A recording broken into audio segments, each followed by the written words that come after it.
आज हम गीता के चैप्टर 9 पर चर्चा करेंगे। चैप्टर 9 के पहले ही श्लोक में भगवान अर्जुन को कहते हैं कि दोष रहित भगत के लिए मैं अति गोपनीय ज्ञान विज्ञान सहित दोबारा कह रहा हूँ, जिसको जानने के बाद कुछ और जानना शेष नहीं रहता। और अर्जुन, तू भी इस ज्ञान को सुनकर जानकर संसार से मुक्त हो जाएगा। मगर साथ में भगवान ये भी कहते हैं कि जिसकी इस धर्म में श्रद्धा नहीं है वह मुझे प्राप्त नहीं कर सकता और भटकता रहता है। भगवान कह रहे हैं कि सारे ब्रह्मांड में जल में बर्फ के समान मैं हूँ, मेरे में स्थित है सारा ब्रह्मांड, सभी भूत मेरे में है मगर मैं उनमें नहीं हूँ। प्रकृति मेरे में है मगर मैं प्रकृति में नहीं हूँ। जिसने मुझे पाना है उसको प्रकृति से पार जाना होगा। मैं कह रहे हैं भगवान के मेरे अलावा इस जगत का कोई और आधार नहीं है, मैं ही धारण पोषण करता हूँ। और कल्प के अंत में सभी भूत मेरे में ही समा जाते हैं और कल्प के शुरू में मैं फिर उनकी रचना करता हूँ। ब्रह्मा की एक रात एक कल्प के बराबर होती है और ब्रह्मा का एक दिन एक कल्प के बराबर होता है। और जब ब्रह्मा की आयु पूरी हो जाती है तो फिर महाप्रलय आ जाती है। इसलिए जन्म मरण से छुटकारा प्राप्त करने के लिए केवल एक ही रास्ता है कि कर्म फल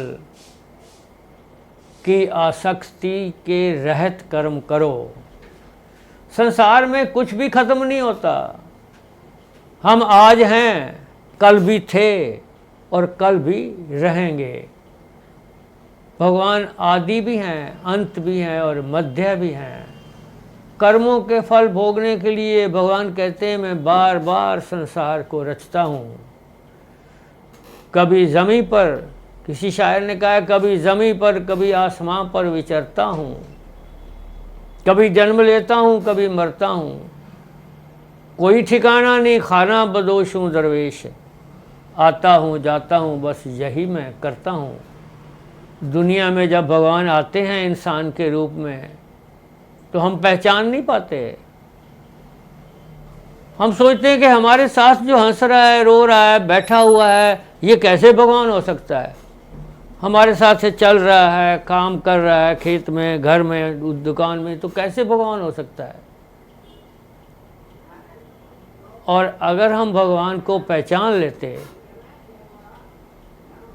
तो फिर हम ईसा मसीह को सूली पे ना चढ़ाते हैं। अगर हम भगवान को पहचान लेते तो मंसूर को सूली पे ना चढ़ाते। अगर हम भगवान को पहचान लेते तो मोहम्मद सैयद को सूली पे ना चढ़ाते। अगर हम भगवान को पहचान लेते तो महात्मा बुद्ध को पत्थर ना मारते। अगर हम भगवान को पहचान लेते तो महावीर को गाली ना देते। हम तो भगवान को पहचान ही नहीं सकते।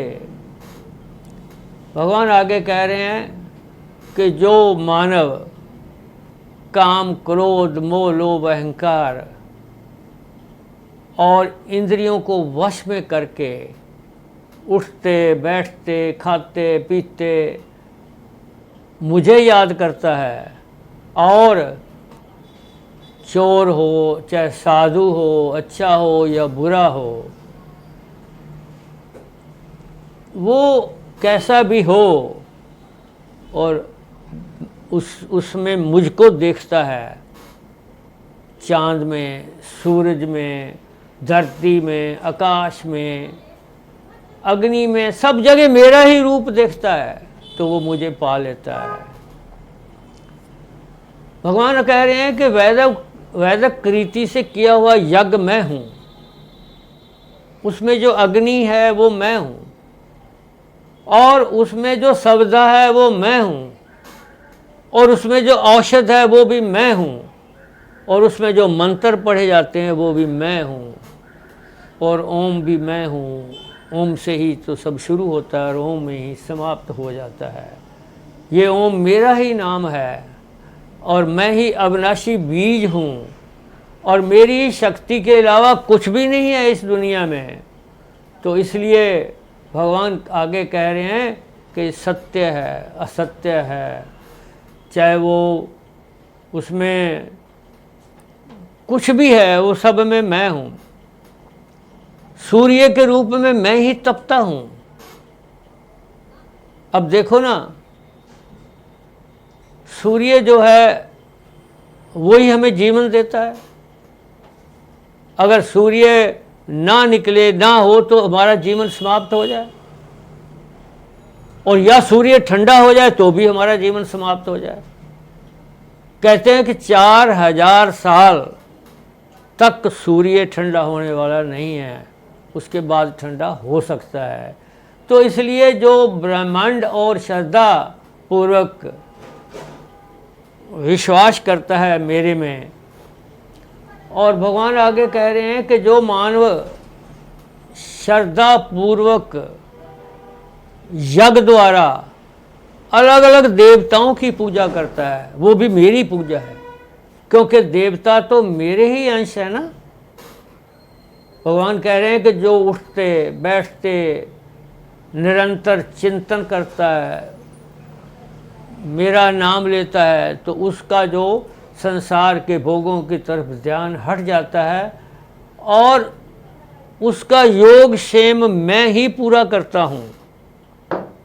योगक्षेम होता है उसका जो खाने पीने का उसका हिसाब, जैसे ध्रुव भगत और जैसे प्रहलाद भगत। और इसी तरह भगवान आगे कह रहे हैं कि एक तो होता है पढ़कर, एक होता है सुनकर, एक होता है बोलकर, मगर एक होता है अनुभव से। अब पढ़कर, सुनकर, बोलकर तो भक्ति के हिसाब से नहीं है। कोई व्यक्ति ये कहे कि इस तरह आप हाथ हिलाओगे, इस तरफ आप टांग घुमाओगे और नदी पार कर जाओ, तो वो तो नहीं, डूब जाएगा। वो तैरना तो तभी है जब उसको अनुभव होगा तैरने का। इसलिए भगवान को मिलने के लिए अनुभव बहुत ज़रूरी है, और अनुभव के बगैर बात बनने वाली नहीं है। भगवान कह रहे हैं कि जो देवताओं की पूजा करता है, सूर्य की, इंद्र की, और जो है चंद्र की, उसको उसी वो संसार में जाता है, उसी वो उसमें लोक में जाता है, और उस लोक में उसको भोगों की करनी होती है, अच्छे भोग मिलते हैं, और उसके बाद वो धरती पे आ जाता है। और जो पितरों की पूजा करता है वो पितरलोक में जाता है, और जो भूत प्रेतों की पूजा करता है वो उसी लोक में जाता है। भगवान कह रहे हैं कि कोई किसी भी जाति का हो, चाहे ऊंच हो, नीच हो, छोटा हो, बड़ा हो, अमीर हो, गरीब हो, जो मुझे श्रद्धा से याद करता है मैं उसका हो जाता हूँ। जैसे शबरी के बेर खाने के लिए भगवान चले गए, और नामदेव ने रोटी बनाई तो कुत्ते के रूप में आके उठा के ले गए भगवान। सुदामा के चावल खा लिए, और इसी तरह धन्ना भगत की जो मिठाई थी या जो भी थी वो खा ली। तो भगवान कह रहा है कि ये जो भिन्न भिन्न योनियों में लोग जाते हैं, ये अपने कर्मों का फल भोगते हैं, और इसलिए कर्म फल का त्याग बहुत ज़रूरी है। भगवान आगे कह रहे हैं श्लोक नंबर 30 में, चैप्टर 9 में, कि कोई कितना भी पापी हो, दुराचारी हो, अगर वो मेरी शरण में आ जाता है तो मैं उसके पाप माफ़ कर देता हूँ, वो साधु कहलाने योग्य हो जाता है। इसलिए भगवान ये कह रहे हैं कि जो व्यक्ति निरंतर मेरा चिंतन करता है, माँ बाप की सेवा करता है, वो घर में भी रहकर मुझे याद करता है या वो मंदिर गुरुद्वारे में भी जाकर मुझे याद करता है, तो मैं जो है उसका विश्वास जो है वो मेरा प्राप्त कर लेता है और मुझे पा लेता है। इसलिए आप भी, ये ज़रूरी नहीं है कि आप जाके जंगलों में भक्ति करो, आप घर में बैठकर भी भक्ति भगवान की कर सकते हो। आप घर के मंदिर में भी, आपके बाहर भी आप जाकर के किसी धार्मिक स्थान पर भी, मगर श्रद्धा से पूर्ण निरंतर उस भगवान का अगर आप नाम लेते रहोगे तो आप भी भगवान को पालोगे। आज बस इतना ही।